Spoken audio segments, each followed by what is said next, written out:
सीखेंगे। अगर आप मैथ में कमज़ोर हैं तो कोई दिक्कत वाली बात नहीं है, क्योंकि ये वीडियो कमज़ोर बच्चों के लिए ही बनाया गया है। अगर आप इस वीडियो को ध्यान से देखते हैं तो आपको हर एक चीज़ अच्छे से समझ आ जाएगा। तो चलिए इस वीडियो को शुरू करते हैं। तो देखिए, मैंने इस वीडियो में बेलन का आयतन समझाने के लिए मैंने 3 प्रश्न लिया है। हम लोग इन तीनों प्रश्नों में ही बेलन का आयतन निकालना सीखेंगे। ठीक है, ये तीनों ही प्रश्न बिल्कुल एक दूसरे से अलग है, यानी कि आप इन तीनों को समझ करके ही आप बेलन का आयतन एकदम अच्छे से निकालना सीख पाएंगे। ठीक है, तो आप ये तीनों ज़रूर समझिएगा। और इस वीडियो के लास्ट में मैं आपको एक प्रश्न भी दूंगा, उसे आप लोग ज़रूर हल करिएगा। तो चलिए सबसे पहले हम लोग बेलन के आयतन का सूत्र देख लेते हैं, उसके बाद हम लोग सवाल लगाएंगे। तो देखिए, बेलन के आयतन का सूत्र क्या होता है। बेलन के आयतन का सूत्र होता है पाई आर स्क्वायर एच। ठीक है, अब देखिए इसमें आर क्या चीज़ है, सबसे पहले ये समझ लेते हैं। तो आर का फुल फॉर्म होता है रेडियस, और इसको हिंदी में त्रिज्या कहा जाता है, यानी कि त्रिज्या को हम लोग स्मॉल आर से दिखाएंगे। समझ में आ गया। और इसमें एच क्या चीज़ है, तो देखिए एच का फुल फॉर्म होता है हाइट, और इसको हिंदी में ऊंचाई बोला जाता है, यानी कि बेलन की ऊंचाई ये हो गई, और ये बेलन के आधार की त्रिज्या हो गया। ठीक है, अब यहाँ पे देखिए पाई क्या चीज़ है। तो आप हमेशा याद रख लीजिए कि पाई कहीं पर आपको दिखे किसी भी सूत्र में, आप हमेशा पाई की जगह पे 22/7 रखेंगे। हालांकि पाई की जगह पे ये भी रख सकते हैं, ये भी रख सकते हैं, लेकिन हम लोग पाई की जगह हमेशा यही रखते हैं। अगर प्रश्न में ये लिख देता है तभी हम लोग पाई की जगह ये रखेंगे। ठीक ना। तो मैंने इस पर भी एक सवाल लिया है, हम लोग उसको भी समझेंगे।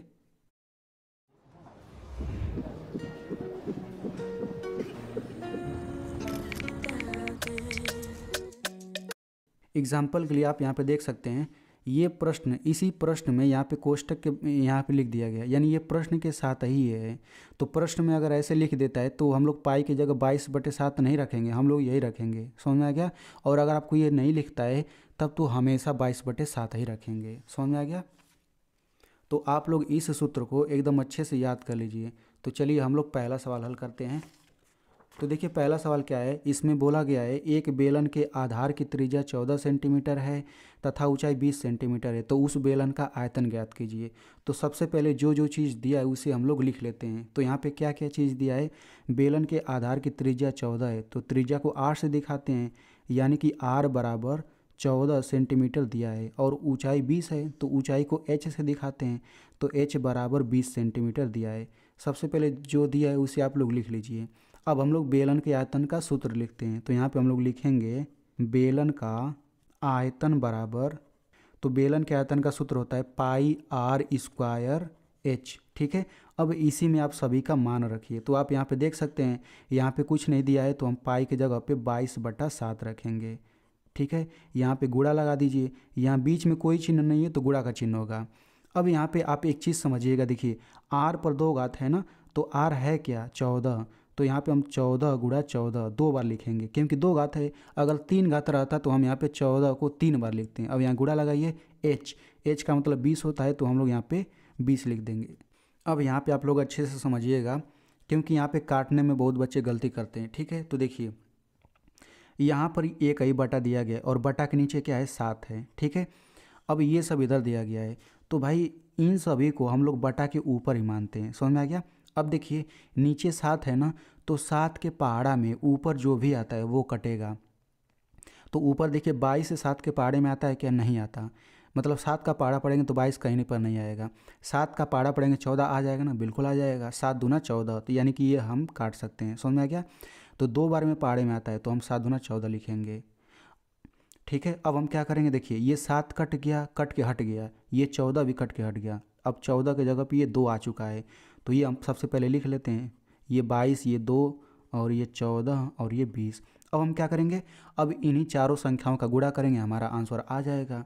तो इन चारों संख्याओं का गुणा कैसे करेंगे, सबसे पहले इन दोनों का हम गुणा कर लेते हैं, फिर इन दोनों का। तो 22 और 2 का गुणा करेंगे, 44 आ गया गुणा।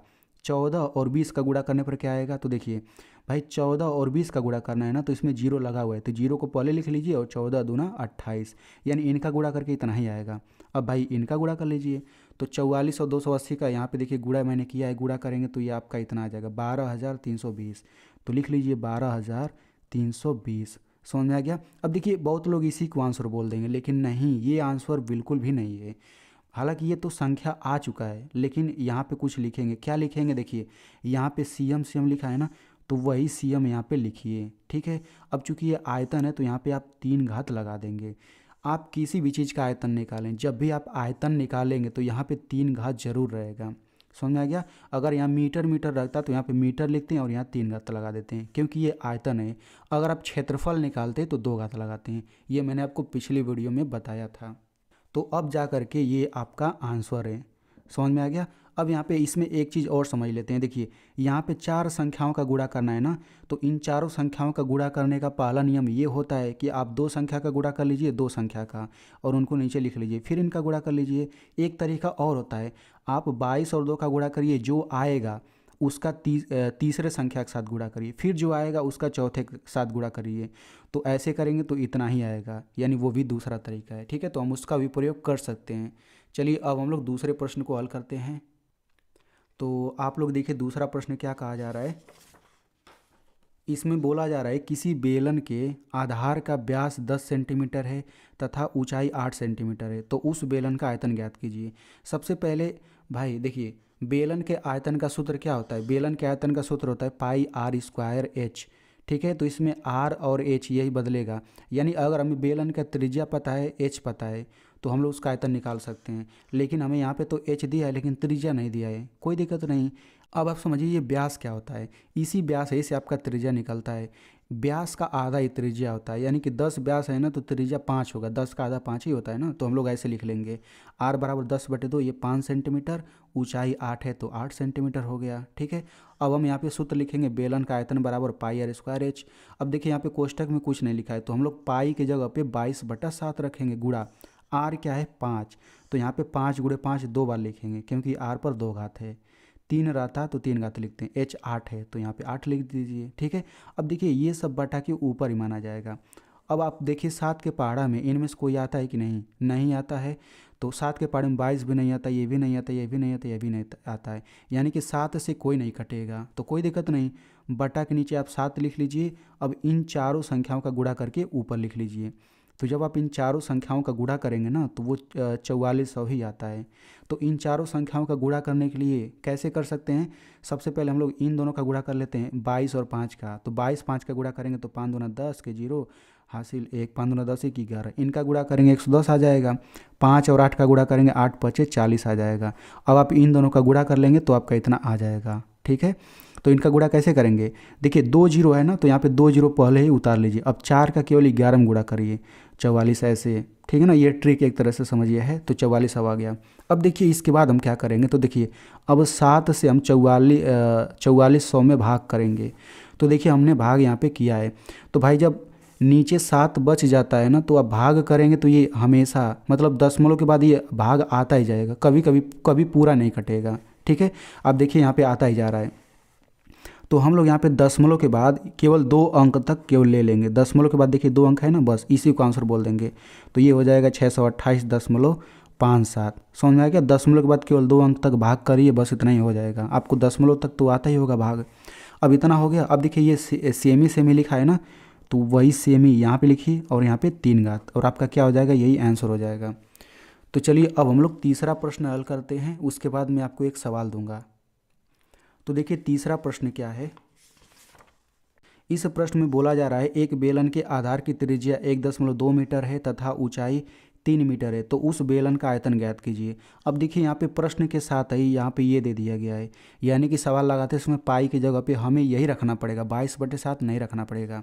तो त्रिज्या इतना दिया है तो हमने ये लिख लिया, ऊंचाई ये लिख लिया, सूत्र मैंने लगा दिया पाई की जगह हम ये रख लिया हमने, क्योंकि हमें यही रखना पड़ेगा। आर स्क्वायर यानी कि 1.2 का 2 बार लिखेंगे, एच 3 है तो 3 लिखेंगे। अब यहाँ पे दशमलव आ चुका है। अब हम कैसे गुणा करेंगे? देखिए अब हम यहाँ पे क्या कर सकते हैं, हम चाहें तो इन दोनों का गुणा करें और इन दोनों का गुणा करें, जो आएगा फिर उनका आपस में गुणा कर लेंगे, उस तरीके से भी लगा सकते हैं। या फिर हम चाहें तो सबसे पहले इन दोनों का गुणा कर लें, जो आएगा उसका हम इसके साथ गुणा करेंगे, फिर जो आएगा उसका 3 में, वही आंसर हो जाएगा। तो सबसे पहले हम इन दोनों का गुणा करते हैं, ठीक ना। तो इन दोनों का गुणा करने के लिए मैंने सबसे पहले इन दोनों को लिख लिया ऐसे। अब दशमलव से ये डरना नहीं है आपको, समझिए कि दशमलव नहीं है तो कैसे गुणा करते हैं, बिल्कुल वैसे ही आप गुणा करिए। तो 2 का गुणा करेंगे इधर, 1 का गुणा करेंगे ऐसे, तो गुणा करके आपका इतना आ जाएगा। ठीक है, अब यहाँ पे दशमलव कैसे लगाएंगे, तो देखिए दशमलव के बाद यहाँ पे 2 अंक है, दशमलव के बाद यहाँ पे 1 अंक है, 2 1 जोड़ेंगे 3 हो गया ना, यानी पीछे से 3 अंक पे दशमलव लगा लीजिए, 1 2 3 यहाँ पे। ठीक ना, यानी कि इन दोनों का गुणा करके यही आपका आएगा। ठीक है ना, अब देखिए इतना आपका आ गया है। अब इसमें आपको किसका गुणा करना है, 1.2 का गुणा करना है, 1.2 का, क्योंकि इनका रिजल्ट क्या आ गया इतना। अब 1.2 का गुणा करिए तो इसके नीचे 1.2 लिखेंगे, फिर वैसे ही गुणा करिए, समझिए कि दशमलव नहीं है तो गुणा करके आपका जोड़ करके इतना आ जाएगा। अब कैसे करेंगे, यहाँ पे दशमलव कैसे लगाएंगे, तो दशमलव के बाद इसमें देखिए 3 अंक है, दशमलव के बाद 1 अंक है, 3 1 4, यानी कि पीछे से 4 अंक पे लगाइए, 1 2 3 4 यहाँ पे आप लगा देंगे, यानी कि इन दोनों का गुणा करके 4 दशमलव मतलब ये इतना आ जाएगा। अब आपको किस में करना है, 3 में गुणा करना है। अब इसी में 3 का गुणा करिए तो गुणा करने पर इतना आ जाएगा। अब देखिए दशमलव के बाद यहाँ पे 4 अंक है, इसमें दशमलव है ही नहीं तो पीछे से केवल 4 अंक पे लगाइए, 1 2 3 4 यहाँ पे, यानी कि फाइनल गुणा करके आपका इतना आ जाएगा। तो इसी को हम लोग आंसर बोल देंगे 13.5648। अब देखिए ये मीटर है ना, तो यहाँ पे ये हम लिख देंगे मीटर और यहाँ पे 3 का, तो यही हमारा आंसर हो जाएगा। तो इस तरीके से हमने एकदम बढ़िया से आयतन निकालना सीख लिया। अब यहाँ पे आपको मैं सवाल देता हूँ, तो आप लोग इसको हल करके इसका आंसर कमेंट में ज़रूर बताइए।